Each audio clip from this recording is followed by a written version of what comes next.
This is not a video I wanted to make. With everything else on my plate, it shouldn't be a priority. And I've never liked definitive of all time and everyone else is wrong type lists.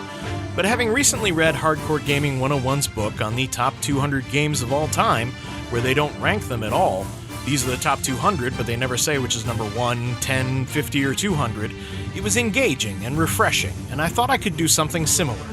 But I definitely know which are my personal top 3. In fact, I've talked about them before. So here's the deal. I'm going to talk about my top 10 games. These are the games I keep coming back to and replaying over and over again because I can't get enough. But with the exception of the top 3, they are in no particular order. And even the top 3 are all tied with each other for my favorite games of all time. So in a way, this list is both ranked and not ranked. Sorry if that's confusing, but that's what I want to do. Let's get started with the lower 7 games among my top 10 of all time. Oh, and there will be spoilers. This is the Pants List. My top 10 games of all time. Resident Evil 2.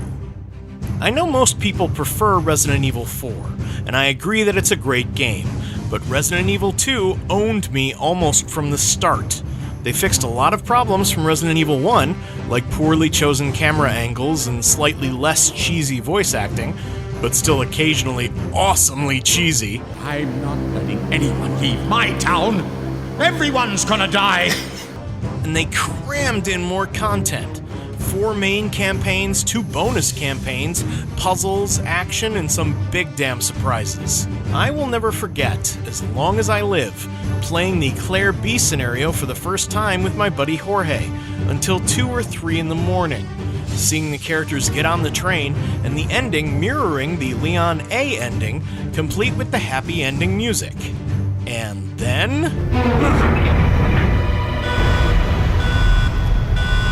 I got the shock of my life when I realized it wasn't over, and was confronted with a giant moving wall of flesh and teeth. That was amazing, and Capcom hasn't replicated anything even close to that moment in every new Resident Evil game. So it's Resident Evil 2 that sits among my top 10. Castlevania Symphony of the Night. Castlevania is a phenomenal franchise, and there have been many great entries, but Castlevania Symphony of the Night is simply the best. All the previous Castlevanias were mostly linear action games, but Symphony ditched that for a non-linear exploration through a huge castle, complete with loads of enemies, bosses, secrets, and items. And to make the game easier than the previously really difficult NES and SNES games, you could now gain experience and level up, becoming stronger if necessary to take down difficult bosses. And like Resident Evil 2, it's got a massive surprise in store.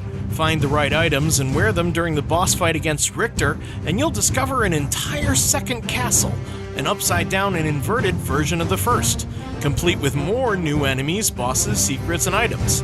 It is an absolute blast to play even today, and no Castlevania since has topped it in terms of style and magnificence. Mass Effect 2. The Mass Effect trilogy is easily the greatest franchise of the last console generation, and Mass Effect 2 is the best of the 3. It's a great balance between third-person shooter action and role-playing game, and I mean role-playing in both senses of the word. In addition to gaining levels and stronger powers, you also have a very real impact on the entire galaxy. Your actions and decisions have effects that can ripple through later games. Characters can die, civilizations can change, hell, Mass Effect 2 can even end with Shepard's death. I picked Mass Effect 2 because Mass Effect 1 required way too much inventory management, and Mass Effect 3 cut back too far on the RPG elements. Not to mention the ending is ridiculously unsatisfying for such an epic journey, and it really is one of the greatest adventures in gaming. Also, FemShep is really the only way to go. Jennifer Hale just rocks it so hard, and Mark Meer is a pale shadow in comparison.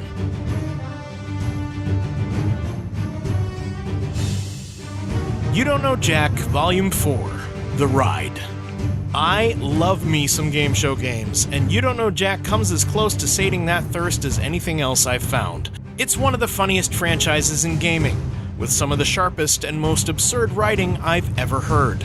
Granted, sometimes I feel like they're trying just a little too hard, but some of Cookie's or Schmitty's comments have left my friends and myself beside ourselves with laughter, to the point that we'll bring the joke up in conversation for days on end. Of all the You Don't Know Jack games, the 4th edition is absolutely the best. It has the widest variety of question types, not to mention every episode is based on a theme that you can sometimes change based on how you answer the question that pops up before the game even begins. It stars all 4 hosts from the previous incarnations, and they take turns hosting the game as you ride the elevator down to the bottom, where you can claim a ridiculous prize for playing all the way through all the episodes in the game, and then play through again to pick another one.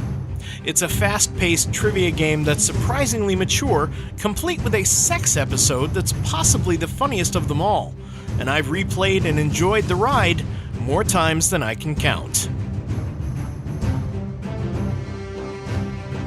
Super Mario Bros. 3. I once had a discussion with a games journalist about why I prefer Super Mario Bros. 3 over Super Mario World, but I couldn't explain myself properly, and he and some others pounced all over me. So wisely or no, I'm going to try again, this time with a little help from Hardcore Gaming 101. Super Mario World is child's play next to Super Mario 3. Super Mario 3 is quite literally the last time a Super Mario game felt challenging to me. The level design is the tightest the series has ever seen. The worlds are all unique and strange. The game is filled with enemies and items that rarely appear, like the sun enemy following you through the entire stage, or finding the Karibo shoe or getting the hammer suit. And every encounter with these enemies and items feels special. If you still don't agree, then I guess it's a damn shame that this is my list and not yours. Super Mario 3 is the best Mario game Nintendo has put out, in my opinion. But to be fair, I have yet to play Super Mario Galaxy 2, which I keep hearing good things about. Super Mario World is great, don't get me wrong, but it's no Super Mario 3. And if you disagree, well, you're wrongy McWrongerface. Silent Hill 2. And here we are, right back at the beginning. The very first video game review I did on YouTube was for Silent Hill 2, and for good reason. It's a horror game where you're completely underpowered. The narrative is just as unsettling as the oppressive atmosphere. Almost every character, almost every moment in the game is totally memorable. It's the very definition of a masterpiece. Silent Hill 2 evoked the strongest emotional reaction I've ever had to a game. It literally put me in tears, and it is unassailable evidence that video games are art. The only reason Silent Hill 2 does not sit among my top 3 is that even when getting one of the better endings, it's a very depressing game, and as such I cannot replay it as often as other, more joyful experiences. Still, for a game to have that kind of profound effect on me is the rarest of treasures.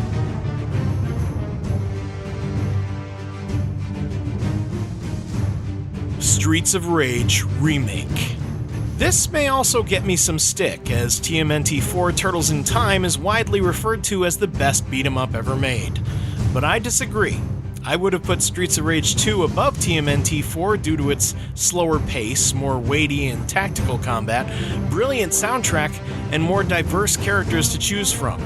And then Streets of Rage Remake just blows TMNT 4 out of the water. It improves on Streets of Rage 2 so hard by including every stage from every Streets of Rage game, and you can now travel between them in a non-linear fashion.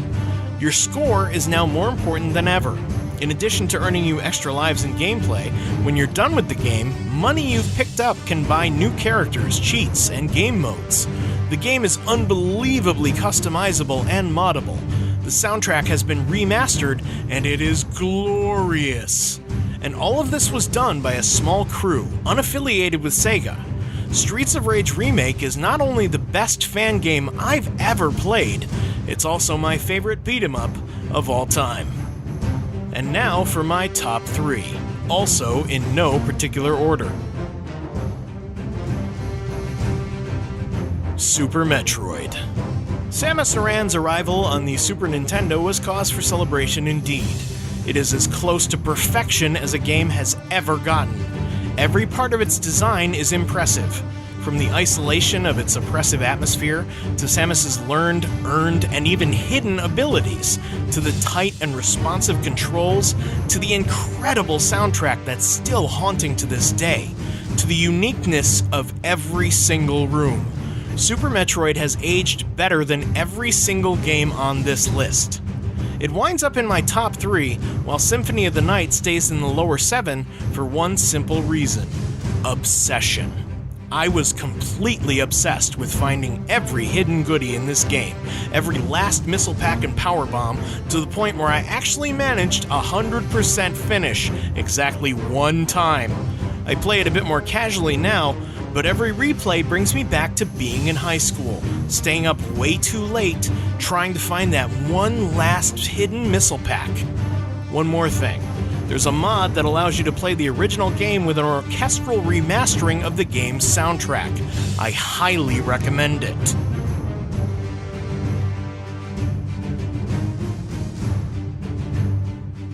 Chrono Trigger. Hands down, still the best RPG I've ever played. Chrono Trigger is a masterwork from a dream team of game designers, and it shows on every level. Its very concept is ingenious. Allow the characters to travel through time at will, experience the same world at different stages of its development, and have them fight to change events in the past to make a better future. You meet and recruit party members from all eras of history, and while they're stereotypes at first, they all reveal much more depth as the game goes on. The actual fighting is the best menu-driven combat I've ever come across, with double and triple techs introducing a risk versus reward structure that weighs heavily on your tactical decisions. While the game is as lighthearted as a lot of RPGs, it's not afraid to get into surprisingly mature and dark storylines, such as the death of the main character, and how the others respond to that event. But possibly the most genius of all is the New Game Plus mode, which allows you to literally travel through time by starting the game over with the same levels and items you had when you finished. Only now you can challenge the final boss whenever you want, and when you do so, changes the ending drastically. It's incredibly replayable, full of heart. And did I mention they give you a freaking time machine? It's so awesome! The Pandora Directive. Longtime fans saw this coming. The Pandora Directive, while technically less perfect than Super Metroid or Chrono Trigger, consumed me just as much as those two did, if not more. Largely because it scratches an itch that the other two don't. That sense of finding clues and following the trail they lead you to solve a baffling mystery. You have to rifle through people's things, read notes, crack passwords, and interrogate witnesses. The Pandora Directive is the single greatest experience I've ever found that makes me actually feel like a detective, and it's intoxicating. The Pandora Directive is so innovative, I don't know where to start. It had multi-path narrative and conversations 14 years before Mass Effect did. It's loaded to the brim with challenging logic and inventory puzzles. The interactivity is incredible. If you can see it, text probably has something to say about it. And while it retains the series' trademark style of goofy humor, it knows when to be serious, and manages to keep the stakes high, thanks largely to some great performances and one incredibly harrowing section of the game where you're being hunted by an alien in Roswell. I've played the Pandora Directive more times than I can count, and I'm still finding new things. It is absolutely one of my favorite games of all time.